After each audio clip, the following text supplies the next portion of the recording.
decisive UNP Working Committee meeting. First cargo flight from Mattala departs to USA.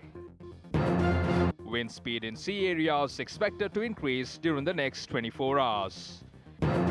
Global COVID-19 cases rise to 20 million.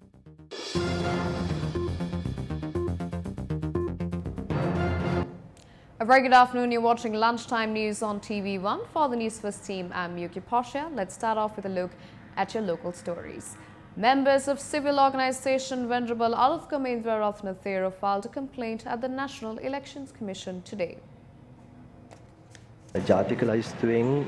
We filed a complaint based on information received that Suren Raghavan is a dual citizen. Also, members of the Rajapaksa family have ruthlessly criticized him on his Facebook account. We believe the commission will look into it.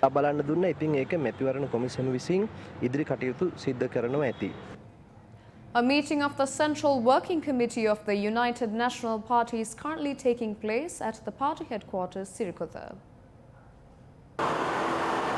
The meeting of the Central Working Committee commenced under the auspices of the leader of the UNP, Ranil Wickremesinghe.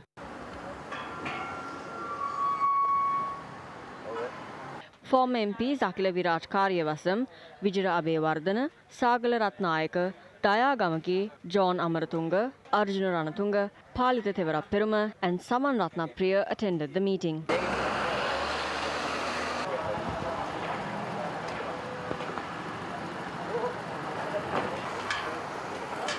Prior to the meeting, the attendees expressed the following views.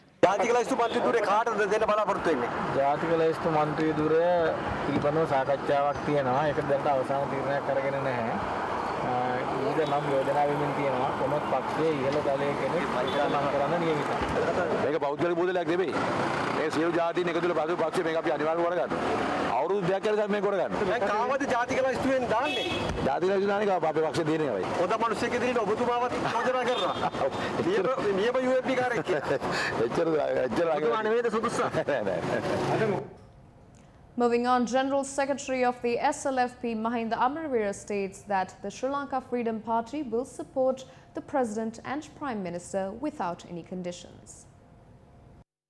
The election was held without increasing the risk of COVID-19. We were able to win. The President and the Prime Minister will work together to rebuild this country.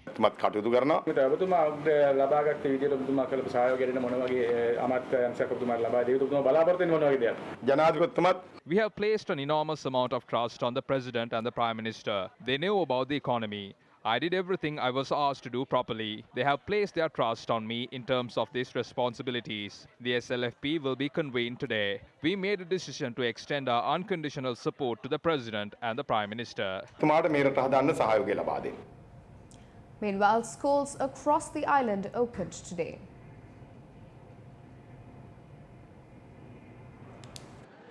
The Ministry of Education said the schools that were opened following the COVID-19 pandemic and closed once again based on recommendations of health authorities were reopened today. Academic activities at schools resumed today in accordance with health recommendations under a special methodology. According to the Ministry of Education, schools where the total number of students is 200 or less will conduct classes as usual while maintaining the 1 meter social distancing.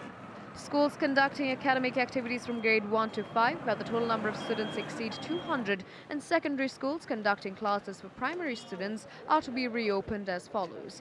Grade 1 and grade 5 will be opened on Monday, while on Tuesdays grade 2 and 5 will be opened.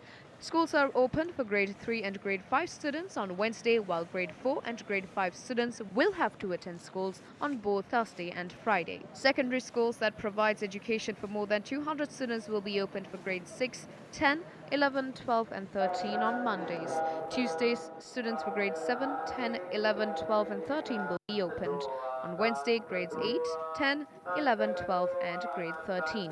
Thursdays, grade 9, 10, 11, 12 and 13. The Ministry of Education said school hours are set between 7:30 a.m. to 1:30 p.m. for grades 6, 7, 8 and 9.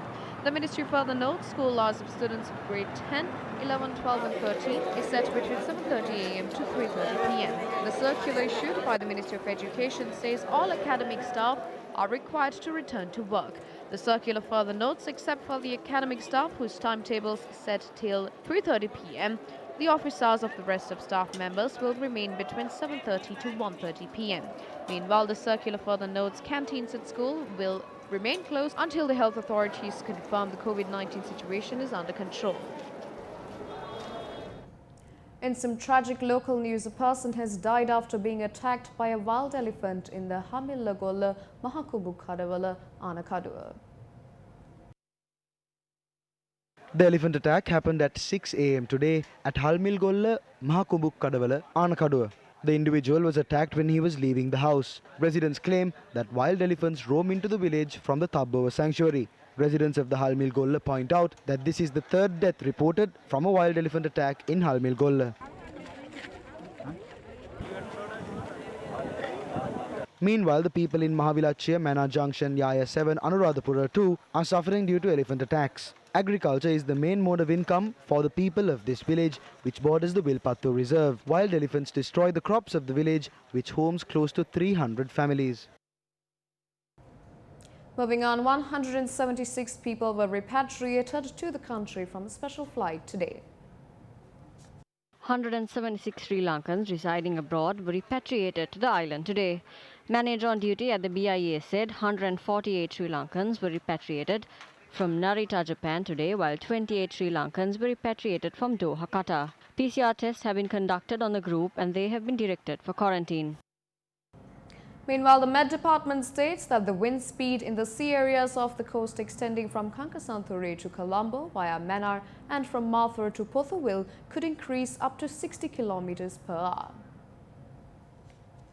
The Department of Meteorology said that wind speeds could increase up to 50 kilometers per hour in other sea areas around the island. Department of Meteorology stated that there is possibility of sea waves rising from 2 to 2.5 meters in coastal areas from Beruvula to Hambantota via Galle. Department of Meteorology warns the public and the fishing community to be more vigilant in this regard.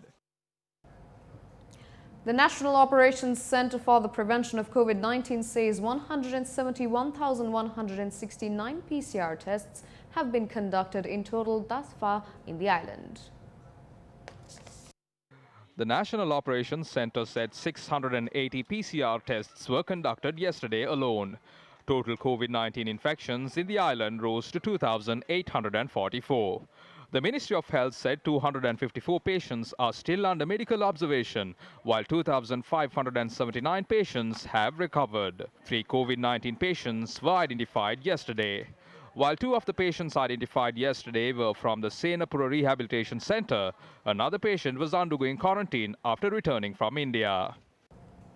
Meanwhile, the first cargo plane left the Mathula airport today. The plane carried cargo weighing 28 tons. It is reported that the inventory includes locally manufactured ready-made garments. They are being taken to the United States and Europe. That it's a wrap of lunchtime news here on TV1. For the Newsfirst team, I'm Yuki Portia. Take care and good day.